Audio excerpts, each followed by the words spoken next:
Hi, I'm Billy Gwaltney, and this is the CYA Podcast. This show is for the physician who understands the importance of protecting everything you've worked so hard to achieve.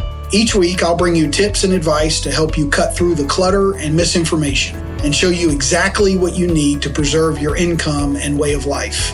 If you're ready to achieve the peace of mind that only financial security can bring, let's get started. Welcome to today's episode of the Cover Your Assets podcast. This is Billy Gwaltney, your host, and I am very happy to be with you today, as always. The title of today's program, we're going to cover what are the most common types of disabilities that occur for physicians and professionals, which is an excellent question. In a previous podcast, we talked about how the statistics bear out that a physician or professional in his or her 30s who's healthy, a non-smoker, has a normal BMI, has almost a 25% chance of becoming disabled for 3 months or longer during their career. And there's almost a 40% chance of that disability lasting 5 years or longer. That's significant. If disabled and having a disability that lasts 5 years or longer, private coverage in a lot of cases would be the only way to maintain your financial standing at all. It'd be devastating otherwise. Now, we'll cover at this point what are the most common disabilities. The first thing to recognize is that over 90% of all disabilities are illnesses, not injuries. Most people think of getting coverage for a car accident.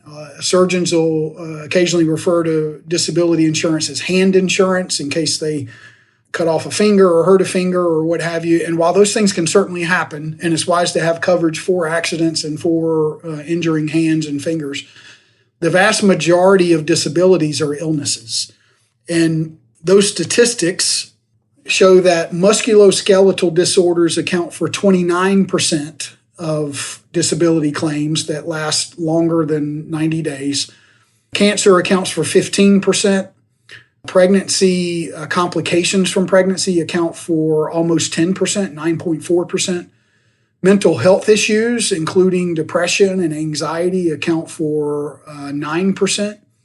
And injuries, such as fractures or sprains or strains or of muscles or ligaments, account for 9% of disabilities. So again, over 90% of claims for private disability coverage are illness-related, not injury-related. So the question becomes, what does this mean when it comes to a physician? Well, one thing it means is that disabilities that keep a surgeon from performing their specialty will often impact a non-surgeon's income as well.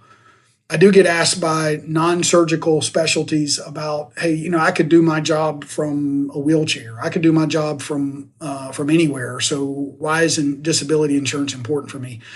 Well, again, given the statistics, let's give an example. If you have a herniated disc in your back and you can't get to work, and let's assume that it's material and important to your job for you to physically show up to clinic or to your job, at some point, sooner probably than later, your income's going to be impacted if you can't show up to work.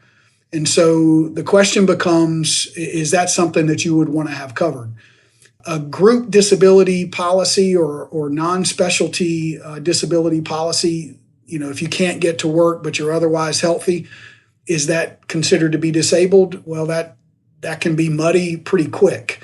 When it comes to a properly designed true specialty own occupation policy, if it's material for you to be at work and you can't be at work, then there's a really good chance that would be a disability. Now, there can be a difference as to whether or not that would be classified as a total disability or a partial disability, depending on your specific duties. But that's important to know that the things that would sideline a surgical specialty often are the same things that would sideline a non-surgical specialty. I think those are important things to factor in as you consider the likelihood of this happening to you and whether or not it's worth the premium to allocate to be sure that your insurance is in place.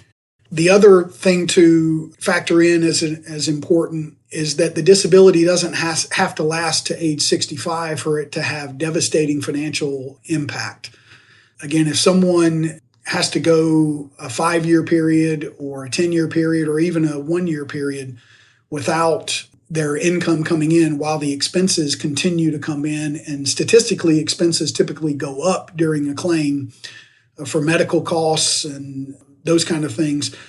Having coverage for these types of disabilities, even if it doesn't last for what you might consider to be an extended period of time, is still important, because otherwise any retirement savings or college funding savings or other liquid assets would have to be tapped into and often drained to zero if private coverage is not in place. I hope you found this topic to be helpful. Again, I strive to keep these podcast topics short and sweet and get to the point. I would love to discuss your situation in more detail. If that's helpful to you, please feel free to reach out. Text me anytime to arrange a call or with questions. My number is 704-270-2376. Again, that's 704-270-2376. I'd be happy to discuss your situation anytime. Until next time, this is Billy Gwaltney, and again, I appreciate your time. Thank you for carving out a few minutes.